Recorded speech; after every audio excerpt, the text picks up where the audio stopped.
ओम हरि हरि ओम। ओम हरि हरि ओम। ओम हरि हरि ओम।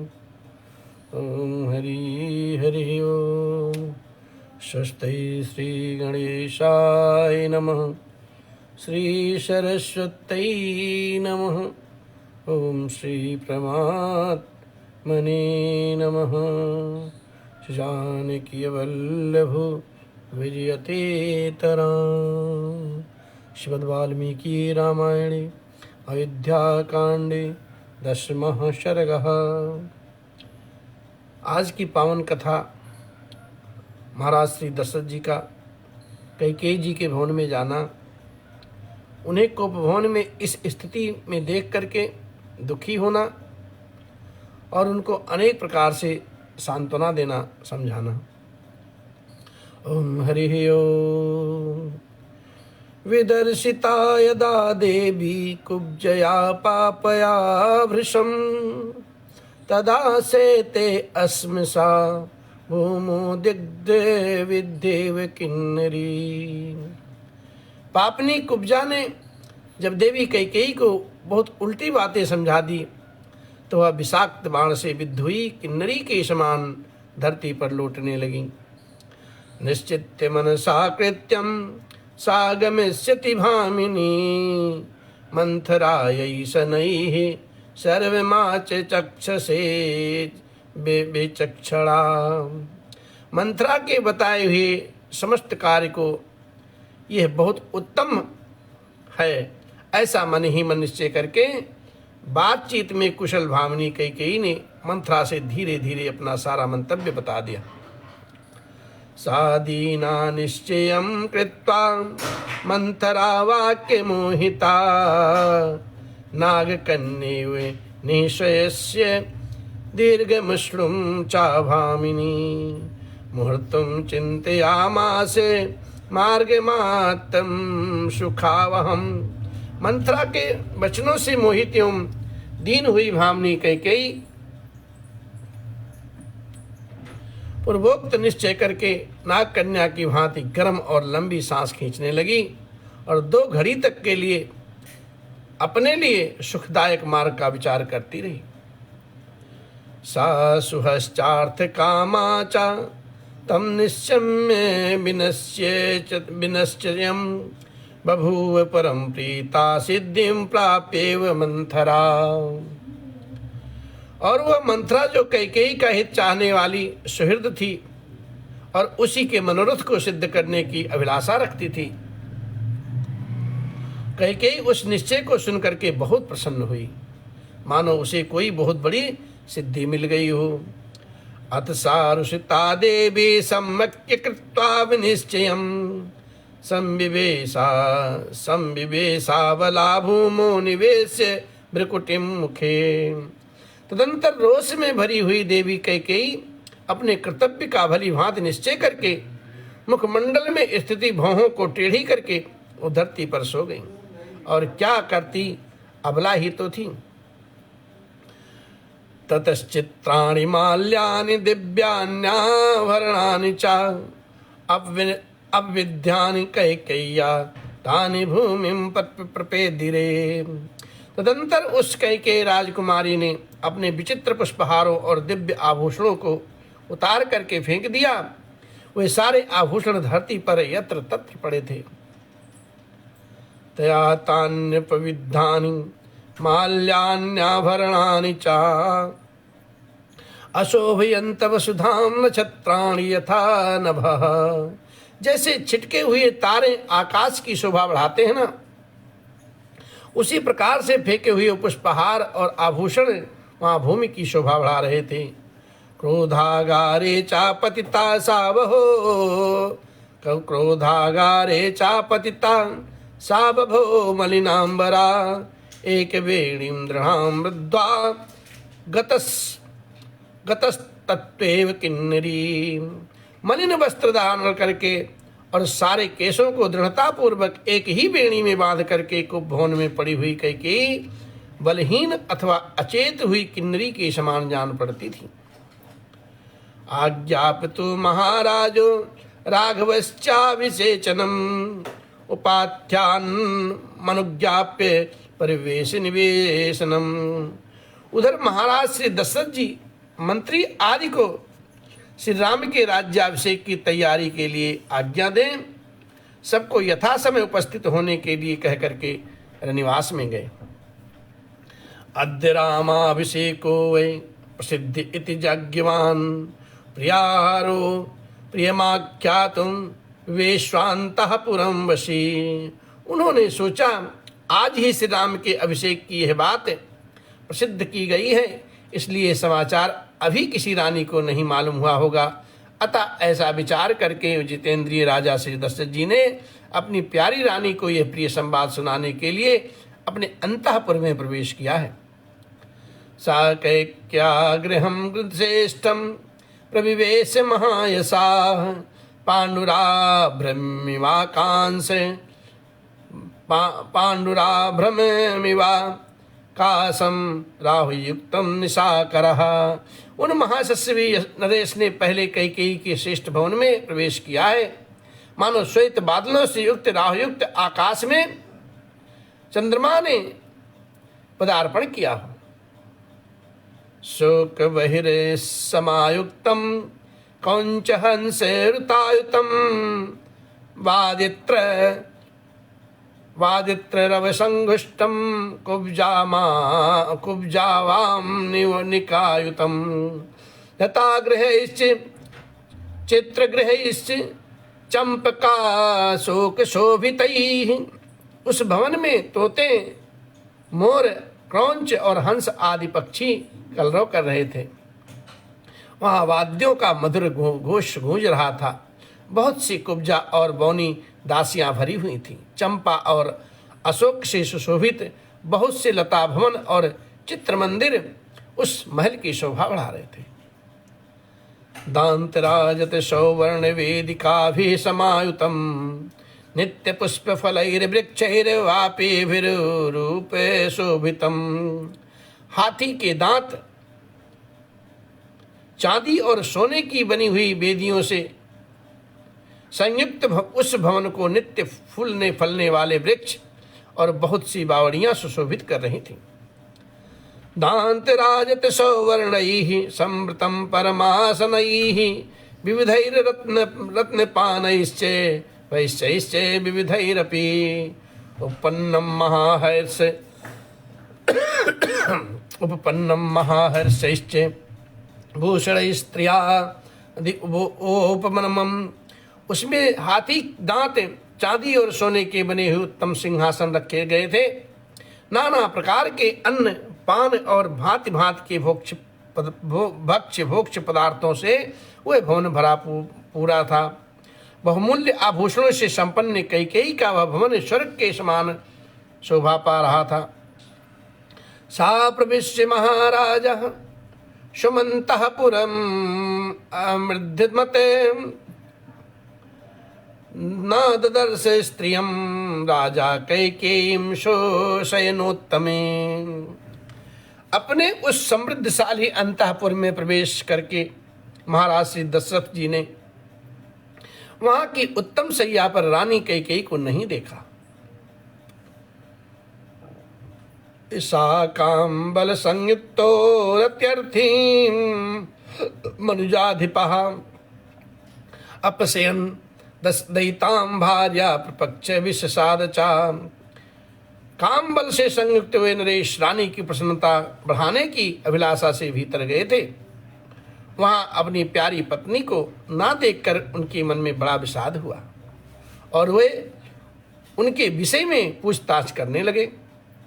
नहीं तस्य पुरा देवी तां वेलाम् अत्यवर्तते नाचा राजा गृहं शून्यं प्रविवेश कदाचन। ततो गृहतो राजा कैकेयीं प्रक्ष्यते यथा पुरं विज्ञाय स्वार्थलिप्य संपंडितां। यथा पुरं विज्ञाय स्वार्थलिप्यस्तु लिप्यसु पंडितां इससे पहले रानी कैकेयी राजा के आगमन की उस बेला में कहीं अन्यत्र नहीं जाती थी। राजा ने कभी सूने भवन में प्रवेश नहीं किया था, इसलिए वे घर में आकर के कैकेयी के बारे में पूछने लगे। उन्हें यह मालूम नहीं था कि वह मूर्खा कोई स्वार्थ सिद्ध करना चाहती है, अतः उन्होंने पहले की ही भांति प्रतिहारी से उसके विषय में पूछा। प्रतिहारी तथोत्वाच संत्रास्ता तो कृतांजलि देव देवी भृशम क्रुद्धा क्रोधागार वे द्रुता। क्या बात है। प्रतिहारी बहुत डरी हुई थी। उसने हाथ जोड़ करके कहा, देव देवी कैकेयी अत्यंत कुपित हो उपभवन की ओर दौड़ी गई हैं। प्रतिहार्यावचा श्रुत्वा राजा परम दुर्मना विषसाद पुनः भूयो लुलितव्याकुलेन्द्रियः। प्रतिहारी की ऐसी बात को सुनकर के राजा श्री दशरथ जी का मन बहुत उदास हो गया। उनकी इंद्रियां चंचल एवं व्याकुल हो उठी और वे पुनः अधिक विषाद करने लगे। तत्र तां पतितां भूमौ शयानां तथोचितां प्रतप्ते यो दुःखेन सो अपस्य जगती पतिः। कोप भवन में वो भूमि पर पड़ी हुई थी और इस तरह लेटी हुई थी जो उसके लिए उनके लिए कोई योग्य नहीं था। वह राजा ने दुख के कारण संतप्त हो उसे इस अवस्था में देखा। संसवृद्धस्तरुणीं भार्यां प्राणेभ्योऽपि गरीयसीं अपापः पाप संकल्पां ददर्श धरणीतले लताम्यु विनिष्कृतां पतितां देवताम्यु। राजा बूढ़े थे और उनकी वह पत्नी तरुणी थी, अतः वे उसे अपने प्राणों से भी बढ़कर मानते थे। राजा के मन में कोई पाप नहीं था, परंतु कैकेयी अपने मन में पापपूर्ण संकल्प किए हुए थी। उन्होंने उसे कटी हुई लता की भांति पृथ्वी पर पड़ी हुई देखा, मानो कोई देवांगना स्वर्ग से भूतल पर गिर पड़ी हो। किन्नरीम्यु निर्धुतां चित्तामपप्सरसं यथा मायाम्यु परिवृष्टां हरिणीम्यु संयतां। वह स्वर्ग भ्रष्ट किन्नरी देवलोक से च्युत होकर के अप्सरा लक्ष्य भ्रष्ट माया और जाल में बधी हुई हिरणी के समान जान पड़ती थी। करेणुम्यु दिग्धेन विद्वां मृगयूनां वने महागज इवारणे स्नेहात् परम दुखितां परिमृज्य च पाणिभ्याम् अभिसंतत्रश्चेतनः कामी कमलपत्राक्षी मुआच वनितामिदम्। जैसे कोई महान गजराज वन में व्याघ्र के द्वारा विस्लिप्त बाण से विद्ध होकर के गिरी हुई अत्यंत दुखित हथनी का स्नेहवश स्पर्श करता है, उसी प्रकार से कामी राजा श्री दशरथ जी ने महान दुख में पड़ी हुई कमल नयनी भार्या कैकेयी का स्नेह पूर्वक दोनों हाथों से स्पर्श किया। उस समय उनके मन में सब ओर से ये भय समा गया था कि न जाने क्या कहेगी और क्या करेगी ये। वे उसके अंगों पर हाथ फेरते हुए उससे इस प्रकार से बोले। महाराज श्री दशरथ जी कहते हैं, देवी नाते अहम भी जानामि क्रोधमात्मनि संसृतम देवी के नाभियुक्ता से केन वासे विमानिता। देवी तुम्हारा क्रोध मुझ पर है, ऐसा तो मुझे विश्वास नहीं होता। फिर किसने तुम्हारा तिरस्कार कर दिया है और किसके द्वारा तुम्हारी निंदा की गई। यदि दम दुखाय से कल्याणी पांसुषु भूमो से किमर्थम तुम मई कल्याण चेतसी भूतोपहत चित्तेव मम चित्त प्रमाथिनी। हे कल्याणी, तुम जो इस तरह मुझे दुख देने के लिए धूल में लौट रही हो, इसका क्या कारण है। मेरे चित्त को मत डालने वाली सुंदरी, मेरे मन में तो सदा तुम्हारे कल्याण की ही भावना रहती है, फिर मेरे रहते हुए तुम किस लिए धरती पर सो रही हो? जान पड़ता है कि तुम्हारे चित्त पर किसी पिशाच ने अधिकार कर लिया है। संति में कुशला वैदास्तव अभितुष्टाश्च सर्वशः सुखिताम त्वाम करिष्यन्ते व्याधिमाक्षस्य भामिनी। हे भामिनी, तुम अपना रोग तो बताओ। मेरे यहाँ बहुत से चिकित्सा कुशल वैद्य हैं जिन्हें मैंने सब प्रकार से संतुष्ट रखा है, वे तुम्हें सुखी कर देंगे। कस्य वापि प्रियं कार्ये केन वा वे प्रियं कृतं, कः प्रियं लभता मद्य को वा सुमहद प्रियम। अथवा कहो, आज किसका प्रिय करना है या किसने तुम्हारा अप्रिय किया है? तुम्हारे किस उपकारी को आज प्रिय मनोरथ प्राप्त हो अथवा किस अपकारी को अत्यंत अप्रिय कठोर दंड दिया जाए। महाराज श्री दशरथ जी कैकेयी जी को समझाते हैं, मनाते हैं और कहते हैं, देवी तुम तनिक भी न रो, अपनी देह को न सुखाओ। अवध्यो वध्यताम को आवध्य को विमुच्यताम, दारिद्र्य को भवदाढ़्यो द्रव्यवान व्याप्य किंचन। देवी तुम तनिक भी न रो, अपनी देह को ना सुखाओ। आज तुम्हारी इच्छा के अनुसार किस औरत अवध्य का वध किया जाए अथवा किस प्राणदंड पाने योग्य अपराधी को भी मुक्त कर दिया जाए, किस दरिद्र को धनवान किया जाए और किस धनवान को कंगाल बना दिया जाए। बोलो क्या चाहती हो? चाहि मदीयाश्च सर्वे तव वशानुगाः, नाते कंचिदेभिप्रायं व्याहन्तुं मुत्समसहे। आत्मानो जीवितेनापि ब्रूहियन्मनसि स्थितम्। मैं और मेरे सभी सेवक तुम्हारी आज्ञा के अधीन हैं। तुम्हारे किसी भी मनोरथ को मैं भंग नहीं कर सकता, उसे पूरा करके ही रहूंगा, चाहे उसके लिए मुझे अपने प्राण ही क्यों न देने पड़े। अतः तुम्हारे मन में जो भी कुछ हो उसे स्पष्ट स्पष्ट कहो। बलमात्मनि जानन्ति नामां संकितुमहर्षे, करिष्यामि तव प्रीतिं सुकृतेनापि ते सपे। अपने बल को जानते हुए भी तुम्हें मुझ पर संदेह नहीं करना चाहिए। मैं अपने सत्कर्मों की शपथ खा करके कहता हूँ, जिससे तुम्हें प्रसन्नता हो मैं वही करूँगा। यावदावर्तते चक्रम तावती ते, यावदावर्तते चक्रम तावती में वसुंधरा। द्राविड़ाः सिंधु सौवीराः सौराष्ट्रा दक्षिणापता। वांगांग मगधा मतस्याः अस्मृद्धाः काशिकोशलाः।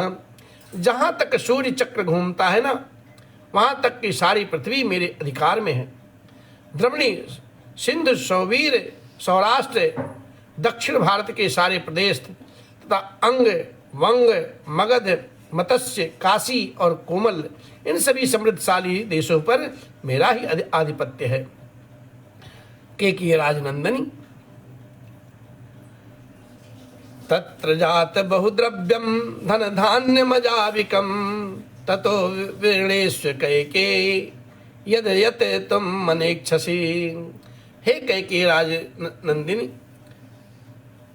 उनमें पैदा होने वाले भली भांति के द्रव्य, धन धान्य और बकरी भेड़ आदि जो भी तुम मन से लेना चाहती हो वह मुझसे मांग लो। कि माया सेन ते भीरु उत्तिष्ठोत्तिष्ठ कौशोभने, तत्त्वं मे ब्रूहि कैकेयी यतस्ते भयमागतम्। तत्ते व्यापनयिष्यामि निहारम्यू रश्मिमान्। हे भीरु, इतना क्लेश उठाने प्रयास करने की क्या आवश्यकता है? हे शोभने, उठो उठो कैकेयी, ठीक ठीक बताओ, तुम्हें किससे कौन सा भय प्राप्त हुआ है। जैसे अंशुमाली सूर्य को कोहरा दूर कर देते हैं, उसी प्रकार मैं तुम्हारे भय का सर्वथा निवारण कर दूंगा। तथोक्ता सा समाश्वस्ता वक्तु कामा तद प्रियम परिपीडयन्तु भूमो भरतारुमुपचक्रमे। राजा के ऐसा कहने पर कैकेयी को कुछ सांत्वना तो मिली। अब उन्हें अपने स्वामी से वह अप्रिय बात कहने की इच्छा हुई। उसने पति को और अधिक पीड़ा देने की तैयारी की। इस प्रकार से आज का यह पावन प्रसंग महाराज श्री दशरथ जी द्वारा कैकेयी जी को कुंभोन में मनाने की प्रयास करना श्री वाल्मीकि निर्मित आर्ष रामायण आदि महाकाव्य के अयोध्या कांड में 10वां सर्ग संपन्न हुआ है। श्री राम जय जय राम, जय सिया राम जय जय सिया।